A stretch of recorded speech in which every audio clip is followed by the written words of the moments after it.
Hey, hope you're doing well. I might have been working on this for too long, and I just cannot figure it out. I've done a lot of UI changes, but having something weird come up.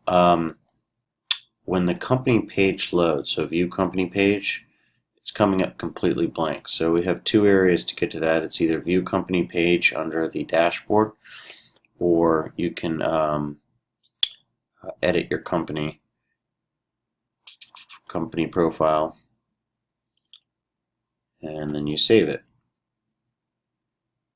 And both of these workflows push to the company page, right? And I have everything, the data source is supposed to be company, and company name is URL. I just can't for the life of me figure out why this isn't working.